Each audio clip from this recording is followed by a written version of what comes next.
Hi, my name is Gibson, and I'm the creator of the Personal Development School.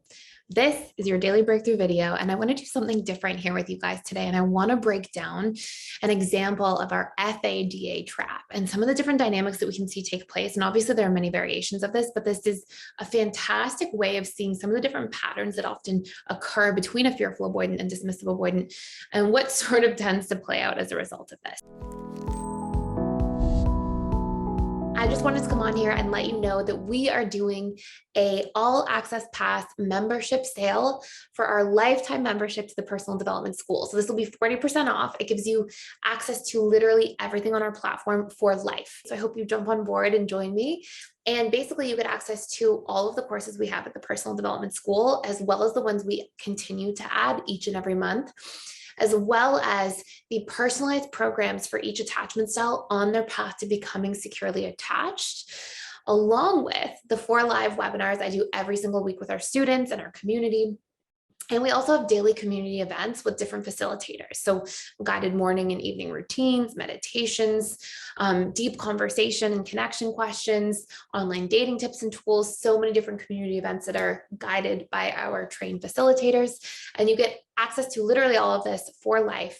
And again, we're running it for 40% off right now. If you want to jump on board, join me, check it out. Also, if you are an existing student at the Personal Development School, not only do you get access to this sale, but also a small discounted rate for any past payments you've made for being a student already. So you can upgrade your lifetime membership, and you can just inquire and get all that information by emailing info@personaldevelopmentschool.com. So this comes from a question from one of our students inside PDS who asked a wonderful question on our webinar. I wanted to sort of share it with you.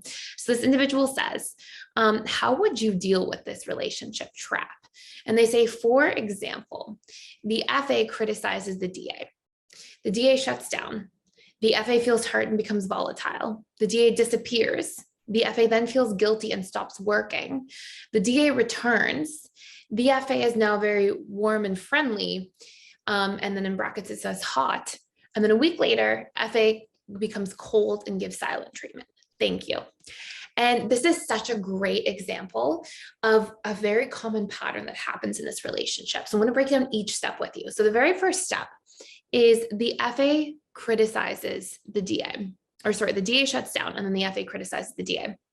So often what happens is this dynamic starts, and this is one of many common themes in a DA-FA relationship, where the DA's emotional bandwidth is smaller to begin with. Whenever there is a form of emotional neglect in childhood, what happens is we don't really have a whole lot of emotional bandwidth because we have had our own emotions neglected. This imprints our own subconscious mind, and then we learn to treat our own emotions this way. So much of the relationship we have to ourselves in our adult lives is just a representation of how we were treated in childhood and what imprinted us. And so we become our caregivers in the relationship to ourselves at a subconscious level, essentially. So if you were neglected, you're going to probably neglect your own emotions. So we see this, and often because the DA has this smaller emotional bandwidth to begin with, they get burned out more easily, they get more tired. So they will often shut down, withdraw, protect, try to retreat into their creature comforts, as we know. The FA gets hurt by this, right? They often have a really high need for emotional connection. And they will often also feel that there's this wound where they might experience feeling invalidated or dismissed or feel like they're unimportant or unworthy. And they often fear disconnection as well. It sort of triggers this feeling of abandonment. So there are any number of those triggers that can come up for the fearful avoidant as the DA begins to retreat. So then what happens? Well, the FA feels hurt and frustrated and hurt by their partner, right? It's our minds, especially as it relates to trauma, tends to personalize things. Wherever we have core wounds already, we're going to take things that catalyze those core wounds in our external environment quite personally. So the FA feels like they're being retreated from. It feels personal. And they make it mean something. I'm unworthy. I'm not important to you. I'm going to be abandoned. You're losing interest, these sorts of things. And then they become hurt by that. And often one of their ways of dealing with things is to become critical, right? To become, why are you doing this? What's wrong with you that you're not able to, spend time, or what's going on? And sometimes suspicious as well. And so then the DA shuts down even more, right? Because DAs do not really know how to let somebody know vulnerably that, hey, this criticism hurts. And they often don't really know how to very well articulate their inner experiences to their loved ones, because it's definitely not something they grew up around, had modeled to them. And it's very difficult to articulate things externally when we're not in touch with them internally to begin with, right? It's like saying, if I'm trying to communicate something with you that I read, but I don't understand it from the book, then how am I going to communicate? It's going to be really hard. So we have this big misunderstanding that ensues. And so then, the DA shuts down further, and then the FA tends to become really frustrated, right? And they act out, have like an outburst of frustration, upset, anger, because the fearful avoidant, who's usually been through extensively more trauma, is more likely to have a slightly more dysregulated nervous system, which means they're more likely to have a stronger fight response, stronger flight response, stronger fawn response, stronger freeze responses at times. And we see often with the DA partner, when somebody's retreating from them, often it triggers a fight response. And so we see the FA, become really upset. The DA disappears because the DA has this huge core wound that says, I am unsafe. And they go, oh my gosh, I have to escape. I have to run away.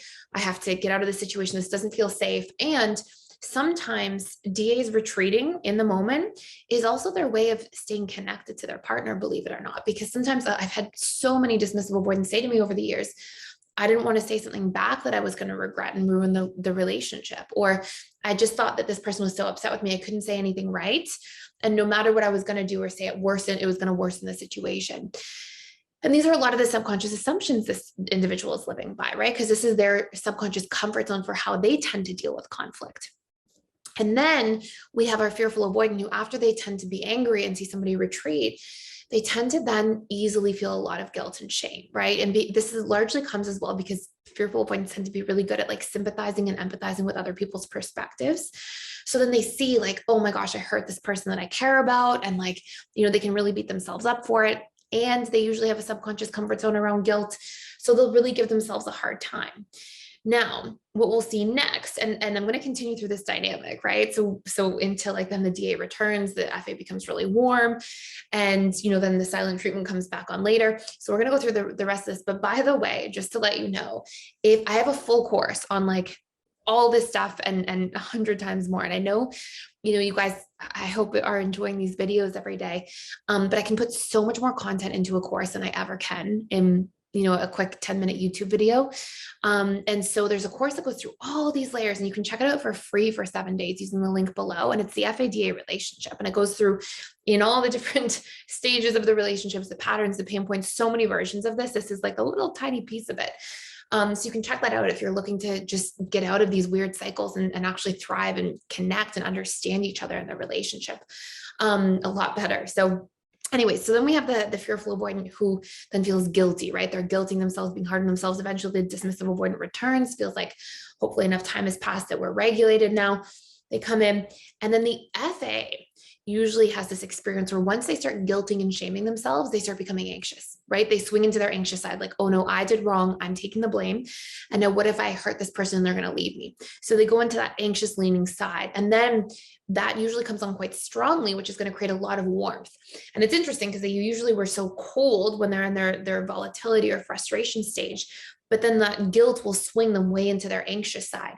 So to the dismissive avoidant as well, who tends to take slow, methodical approaches to things, and that's their way of maintaining their comfort and safety, they see this big pendulum swinging. So they'll be like, what's going on? Like, now this person's coming in hot and I don't understand it. And they often will feel a little bit suspicious and untrusting of it.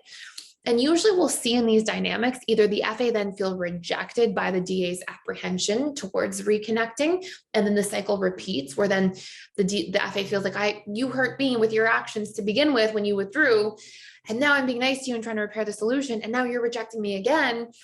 And then they get more into like that volatile space or get more frustrated. And sometimes we can go through like round 2 of a cycle in a way, or the FA is more fearful of abandonment in certain cases, and will clam up and not really share, go back to trying to get seen and heard and have their perspective understood, and instead just really try to reattach.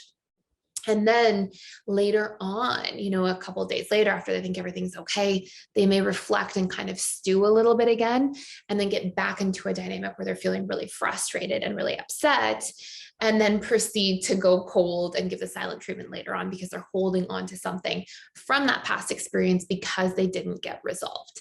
And where a DA is likely to more so suppress what's not resolved for them and kind of compartmentalize it and not want to revisit it, FAs tend to be a lot more of the personality type to revisit things, to reflect, to try to move through them.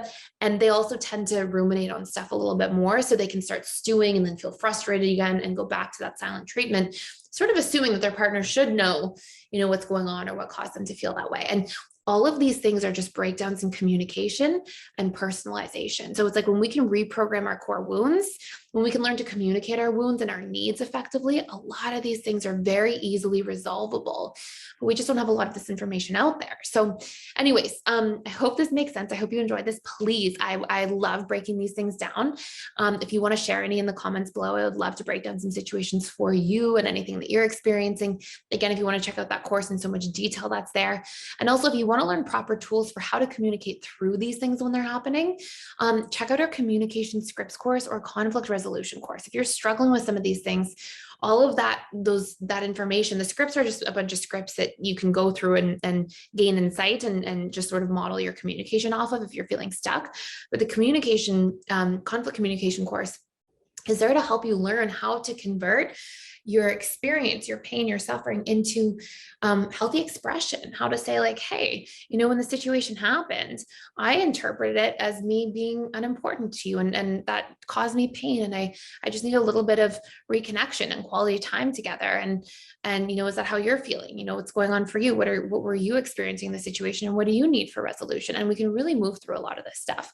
So anyways, I hope this all makes sense. Thank you for watching and for being here. Please like, share, and subscribe. And thank you as well. I won't name this person inside PDS just in case they want to keep their identity private, but thank you for this wonderful question from somebody who shared this.